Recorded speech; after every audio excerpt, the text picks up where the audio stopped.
Olá, alunos do segundo ano A, B, C e D do Colégio Lisímaco Ferreira da Costa. Tudo bem com vocês? Estão me ouvindo bem aqui? É que eu esqueci de ligar o microfone para começar a falar com vocês. Então, pessoal, hoje eu vou fazer mais uma aula referente ao conteúdo que nós estamos vendo, tá? Na aula anterior, eu comentei com vocês sobre a filosofia da felicidade em Aristóteles, né, que era aquele período grego onde compreendia o que nós entendíamos por um período clássico, né, onde temos Platão, Sócrates e Aristóteles. Só que vai surgir um outro período na Grécia, tá? Que vai ser um período de decadência do mundo grego, tá? Esse período de decadência é conhecido como período helenístico, tá? Então, o que foi basicamente o helenismo, certo? O helenismo caracterizou-se pela fusão das culturas gregas e orientais. Então, a cultura ocidental se juntou com a cultura oriental, tá? Devido à expansão do grande conquistador Alexandre o Grande. Depois, pela conquista de Roma, estendeu-se dos séculos 3 ao século 3 a.C., século 3 depois de Cristo, considerando os históricos como romanos, de Sêneca a Marco Aurélio. Então nós vamos ter uma série de pensadores, né, nesse período que vai estender até o Império Romano, tá? Que vai envolver basicamente também mais tarde, né, essas filosofias helenísticas, essas escolas filosóficas da Grécia vão se misturar com o pensamento cristão, né, que vai ser o pensamento que vai fluir, né, no período romano, né, pela ideia da doutrina de Jesus Cristo, né, que esse que você já conhece muito bem, né, que vão ser os primeiros cristãos aí da história, tá? Uma outra hora eu comento um pouco também sobre a ética do cristianismo, mas não é o assunto que nós temos que ver aqui, tá? É um pouco parecido, mas basicamente a ética que eu vou tratar hoje é uma das escolas, tá, do helenismo, que é conhecida como a escola de Epicuro. Mas antes de eu entrar na escola de Epicuro, eu quero fazer essa retomada histórica com vocês, né? Certos historiadores compartilham a ideia de que o helenismo representou uma longa decadência em relação ao esplendor da filosofia grega clássica. No entanto, outros estudiosos desfazem a ótica despreciativa para identificá-lo como um modo de ver o mundo em si mesmo. De fato, o helenismo ampliou o espaço restrito da polis grega, numa visão cosmopolita. Então, o cidadão ele não pertencia mais a uma cidade, Atenas ou Esparta, tá? Ele passava a pertencer ao mundo. Então, era como se houvesse uma nova globalização naquela região, né?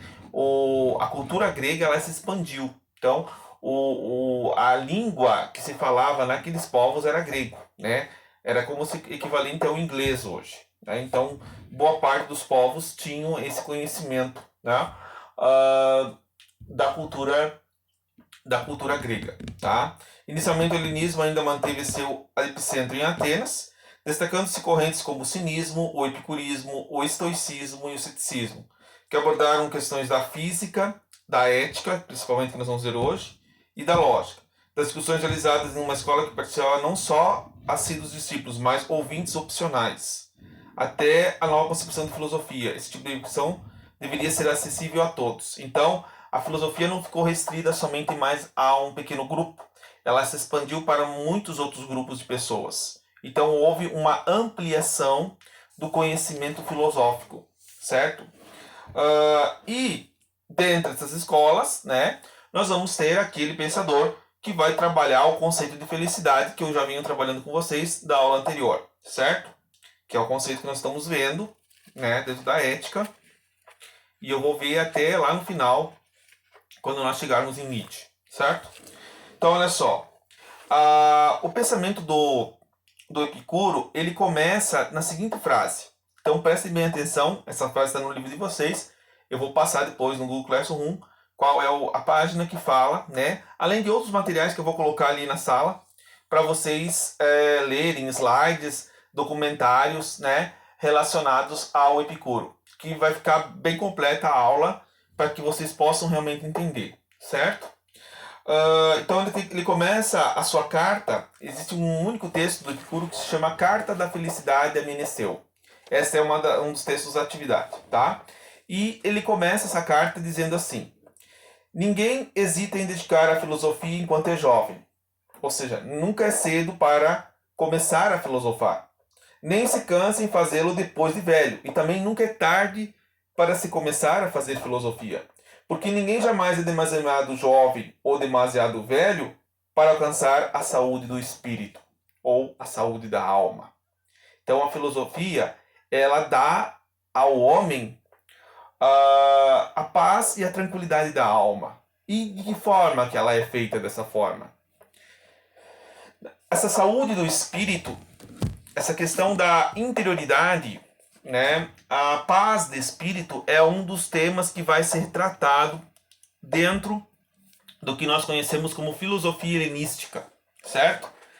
É como se fossem as filosofias de hoje, que vocês conhecem aí afora, nos best-sellers, conhecida como a filosofia de Augusto Cury, né? Já ouviram falar desse autor? Né? Tem vários livros lá falando Vendedor de Sonhos, né? Ou, né, Como Buscar a Felicidade. Ou seja, né, são filosofias que remontam à época antiga do período helenístico, tá? Então, a noção de saúde do espírito denota uma característica comum das escolas helenísticas, a ênfase na discussão sobre a melhor maneira de viver, seja na alegria ou no infortúnio. Então, quais são as melhores maneiras de viver para Epicuro? Né? Epicuro era um filósofo que montou uma escola em Atenas, num local bem afastado da cidade, que era conhecido como o Jardim de Epicuro. Né? Lembro que o próprio Aristóteles também tinha um jardim onde ele caminhava, né, com os seus discípulos, né, os seus seguidores, que era chamada escola peripatética, que era a escola andando, né, ao redor desse jardim. E também aqui nós retomamos, né, o conceito de felicidade dentro de jardim. Jardim, se você pensar num sentido simbólico, né, num sentido teológico, ele também tem um significado, né? Adão e Eva não estavam num jardim lá quando houve a criação do mundo, né? Cristo não foi enterrado num jardim, né, perto onde estava a sua sepultura. Ou seja, o jardim representa a felicidade para o homem. É o espaço da felicidade, é o espaço das delícias, né? Os literários da década do Brasil, do período neoclássico aí, né? Eu não lembro direito como é que era. A gente estudou isso em literatura, vocês estudaram isso em literatura com os professores, que havia aqueles ideólogos literários que dizia que nós tínhamos que aproveitar o dia, carpe diem, aproveite seu dia. Então, ou seja, essa filosofia ela se volta justamente a essa questão, né, de vivenciar o dia a dia, né? Como vivenciar o dia a dia? O problema é que hoje nós vivemos num mundo muito conturbado, né? Nós estamos angustiados perante uma situação que nós não esperávamos, né? Diante de uma situação de doença calamitosa pelo mundo, as pessoas estão ficando mais deprimidas. Já estavam antes, né? Agora estão cada vez mais, está se criando mais angústia. A pessoa não pode trabalhar, a pessoa não pode sair de casa, e isso cria uma angústia em nós, né? Até eu basicamente, tô ficando quase maluco já, né? Eu já queria poder estar com vocês, mas infelizmente eu não consigo, tá? Bom, então, eles tinham essa noção de que a filosofia de Epicuro era hedonista. O que é o hedonismo? O hedonismo é uma filosofia que retrata justamente a questão material, né? O prazer nas coisas materiais, na fama, na riqueza, certo? Mas esta noção do hedonismo é muito mal interpretada na filosofia de Epicuro, porque o Epicuro dizia que a felicidade se buscava com a busca pelo prazer. Mas que prazer era esse que ele tentava? Não é o prazer que nós conhecemos hoje, o prazer sexual, ou o prazer de você comprar um carro novo, ou uma casa bonita. Não, é um outro tipo de prazer. Um prazer que as pessoas não buscam, né? E que é essencial no momento que nós estamos. Por exemplo, tá? Atualmente, eu costumo dizer que a civilização contemporânea é adapta ao hedonismo, mas em um sentido muito mais distante do pensamento de Epicuro de Samos, que desprezava os prazeres ligados aos anseios da riqueza, poder e a fama. O Aristóteles também desprezava esse tipo de felicidade, né? Movidos pela sensualidade desregrada, desculpa. Essa visão perturbada deve ser aqueles que vislumbram aspectos materialistas e ateístas, tá? O Epicuro, ele vai ser um ateísta, tá? Ele não vai acreditar na existência dos deuses. Ele vai dizer que nós, seres humanos, não devemos nos preocupar com os deuses. Essa preocupação com os deuses nos leva à depressão, tá? Pelo fato de que nós se preocupamos demais com a punição que Deus ou que os deuses vão dar a nós. A gente não tem que se preocupar com isso. A gente tem que viver a nossa vida, né? É muito parecido com a doutrina do budismo, né? O budismo não se preocupa com a morte, com a doença. Ou seja, se as pessoas se preocupam com a doença, a velhice e a morte, basicamente elas estão criando uma preocupação e estão criando ansiedade. Se você não pensar sobre isso e tiver um pensamento mais aberto e livre, você vai ser uma pessoa feliz, né? Então é muito ligado a essa questão. Aí ó, você vê uma adaptação oriental dentro de um pensamento ocidental, como eu falei no começo da aula aqui, certo?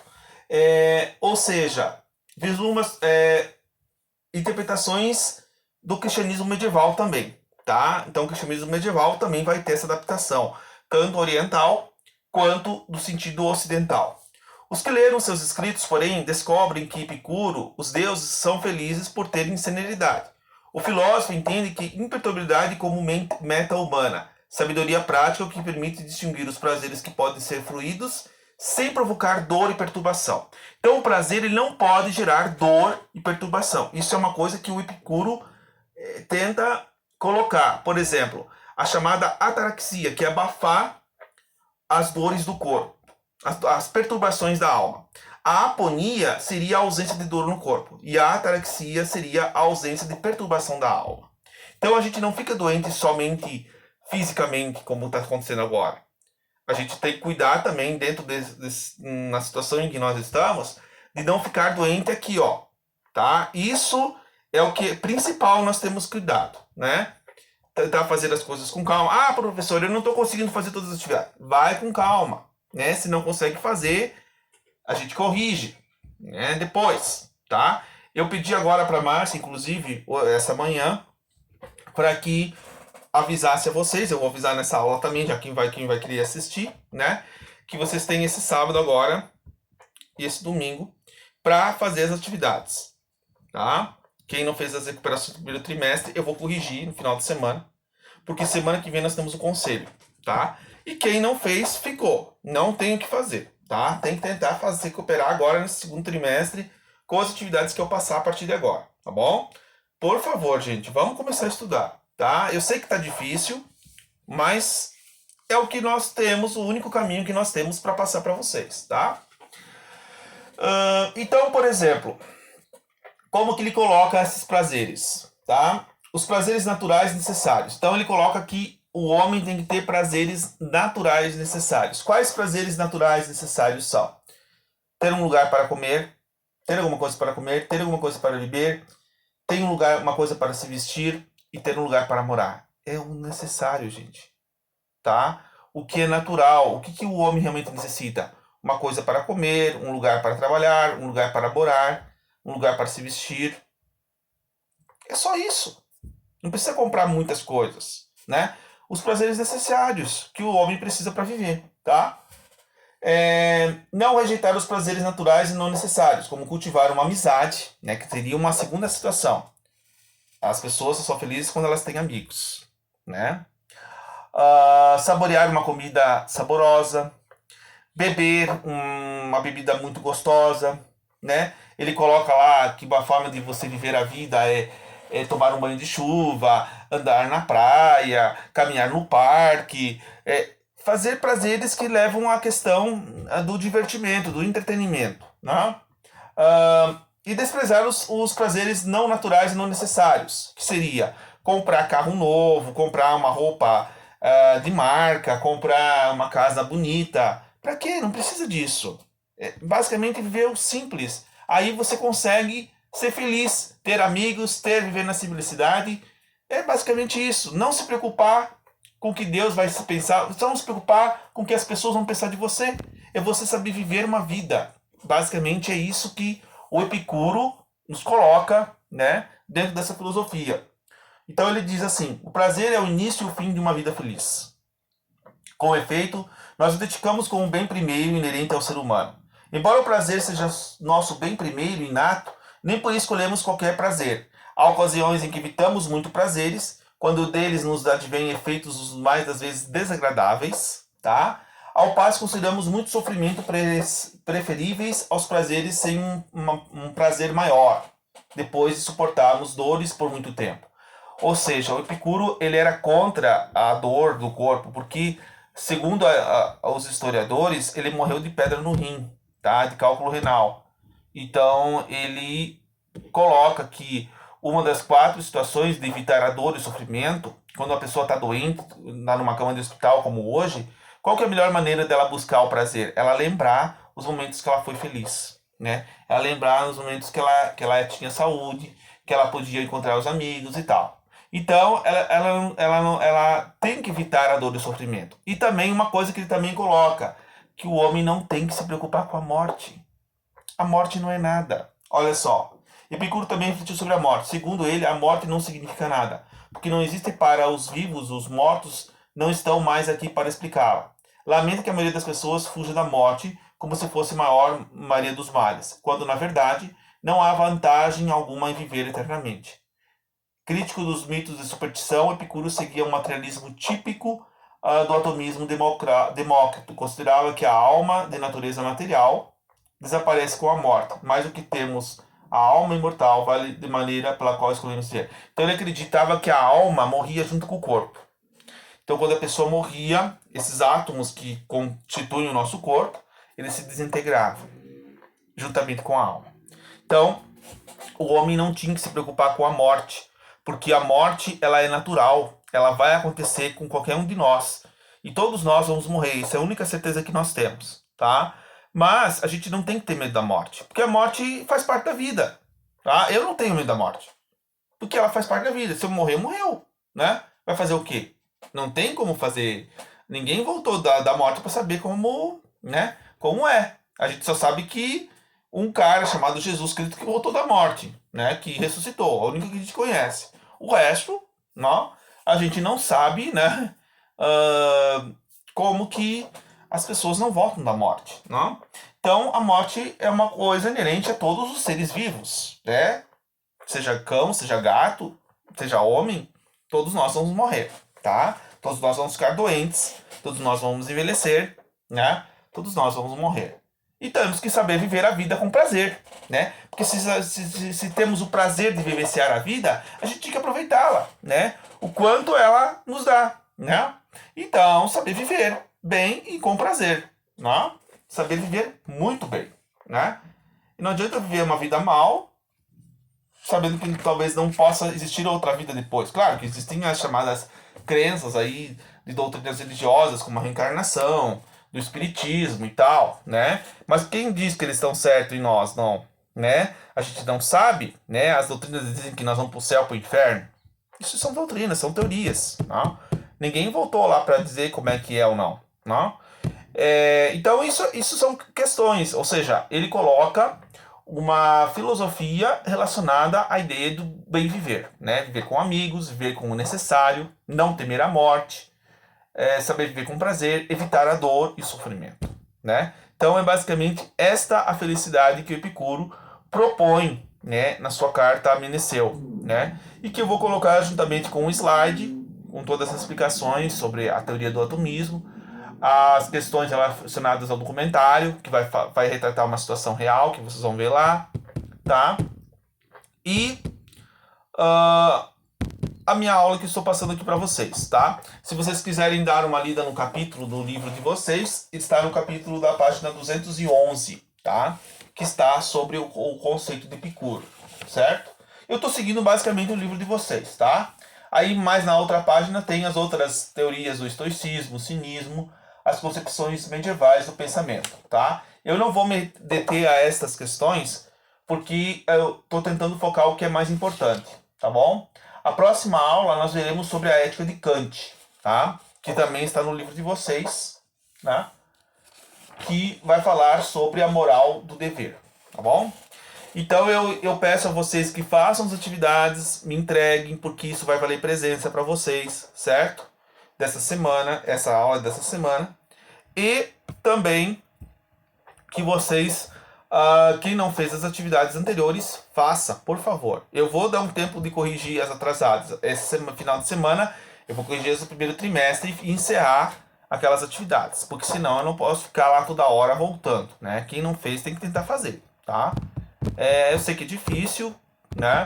Alguns até me mandaram por WhatsApp aí pela Márcia, tá? Eu sei que é complicado, mas vocês têm que tentar dar um jeito de tentar mexer naquilo lá, tá bom? Nós estamos tentando adaptar o quanto melhor para que vocês possam ter uma educação de qualidade, certo? Então eu agradeço a todos que assistiram esse vídeo, tá? Desejo a todos um bom final de semana e se cuidem. Estou com muita saudade de vocês. É sério mesmo, estou com muita saudade de vocês.